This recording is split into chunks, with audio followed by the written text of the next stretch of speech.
Kami dari kelompok 3 akan mempresentasikan mengenai penyusunan pesan bidang kehumasan.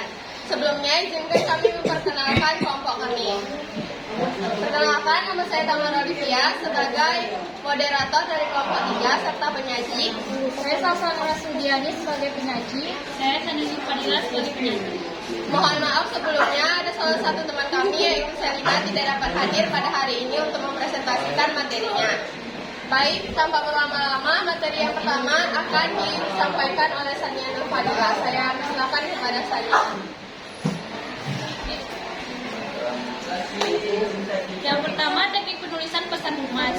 Tujuan utama dari kegiatan Departemen Public Relations atau PR dalam sebuah lembaga, organisasi atau perusahaan adalah untuk menciptakan citra perusahaan atau corporate image. Yang kedua, untuk menciptakan citra perusahaan ini, sudah tentu citra ini harus dilakukan dengan berbagai cara. Semua cara yang dilakukan adalah cara atau kegiatan yang dilakukan oleh kegiatan komunikasi. Yang ketiga, teknik penulisan pesan dalam public relations atau humas atau public relations writing adalah keterampilan menulis khas humas dalam menghasilkan naskah-naskah yang diperlukan untuk kepentingan pencitraan positif dan popularitas perusahaan atau organisasi.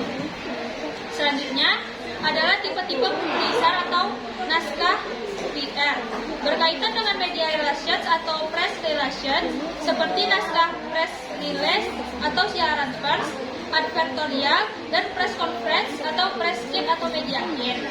Yang kedua berkaitan dengan media promosi, informasi, dan komunikasi perusahaan atau organisasi seperti naskah untuk dipublikasikan di newsletter, in-house magazine, atau company magazine, naskah laporan tahunan, company profil, leaflet, booklet, brosur, dan sebagainya.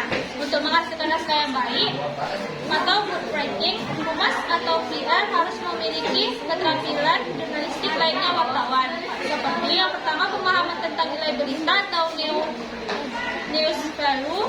Yang kedua, bahasa jurnalistik atau language of mass communication, kode etik jurnalistik, dan sebagainya.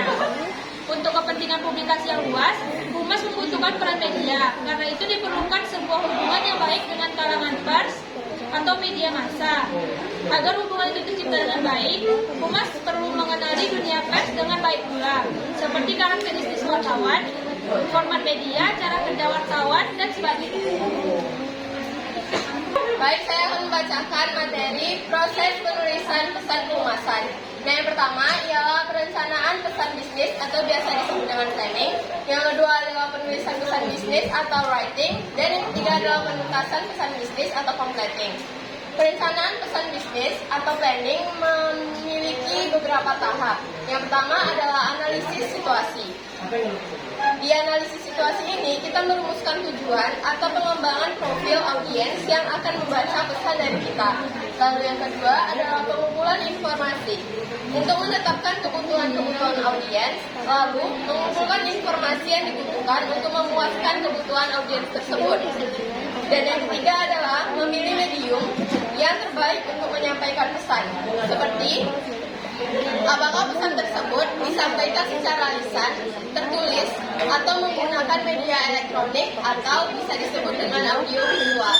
Nah, yang terakhir adalah mengorganisasikan informasi tersebut. Caranya ialah dengan merumuskan gagasan, membatasi cakupan, memilih pendekatan langsung atau tak langsung, dan membuat jabaran pokok. Lalu, yang kedua adalah writing atau penulisan pesan bisnis. Dalam menulis pesanan bisnis ini, kita telah merencanakan pesan. Humas harus menyesuaikan diri pada publik atau audiens dengan cara kepekaan, gaya dan keterampilan dalam hubungan dengan audiens. Lalu, para humas juga harus bisa bersikap dengan santun, menekankan aspek positif, dan menggunakan bahasa yang bias. Yang ketiga, mengendalikan gaya bahasa yang sederhana. Lalu yang terakhir, untuk menyusun pesan, pilih kata-kata yang tepat yang akan membantu menciptakan kalimat yang efektif. Dan terakhir adalah completing atau penuntasan pesan bisnis. Dalam penuntasan pesan bisnis ini ada hal yang pertama yang perlu kita lakukan, yaitu merevisi pesan. Kita harus memastikan pesan yang akan kita kirimkan lakukan itu telah benar dan tidak memiliki kesalahan.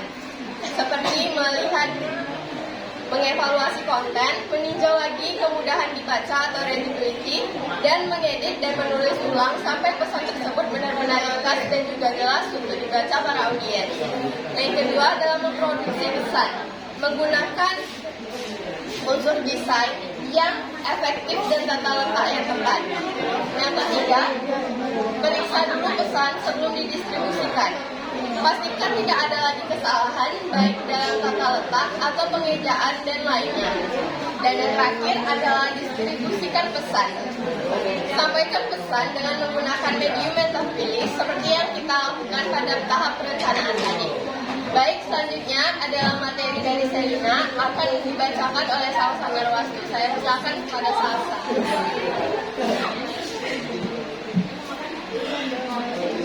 Saya Salsa Narasudiani akan membacakan materi Selina dan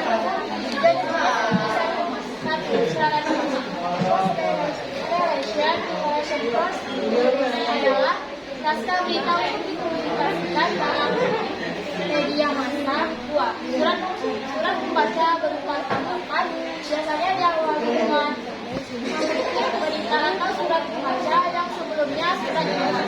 3. Advertorial atau periklan merupakan gabungan antara promosi dan obrolan mengenal produk jasa atau layanan. 4. Naskah pidato adalah materi sambutan atau pidato yang akan disampaikan oleh pimpinan biasanya dalam sebuah acara yang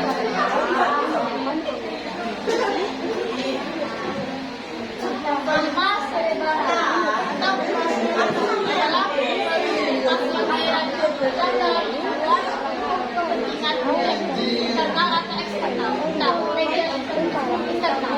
7. Atau media sosial.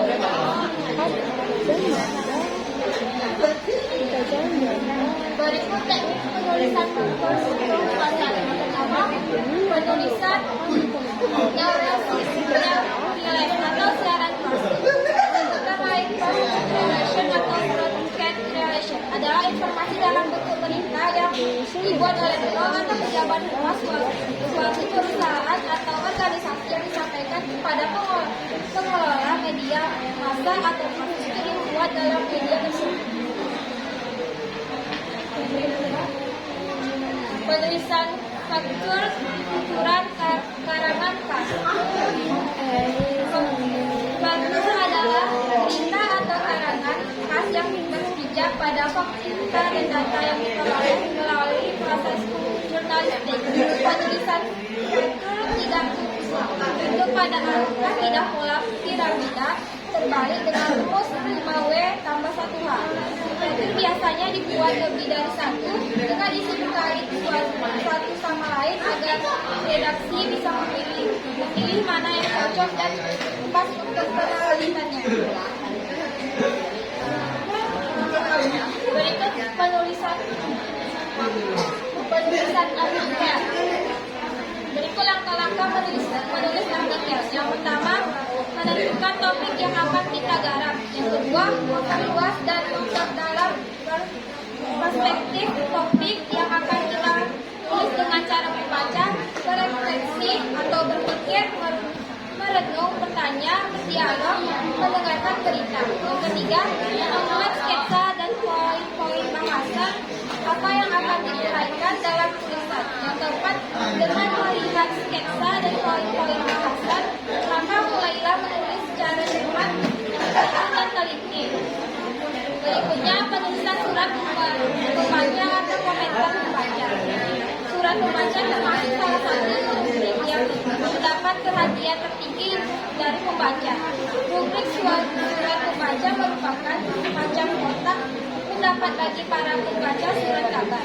Dapat memantapkan ide-ide dan menyalurkan emosi, mulai dari masalah politik nasional sampai kasus-kasus sosial. Tulislah surat pembaca dengan penuh inisiatif dan tidak emosional, kendati surat pembaca tersebut terkesan emosional. Sekian materi dari saya serahkan kepada moderator.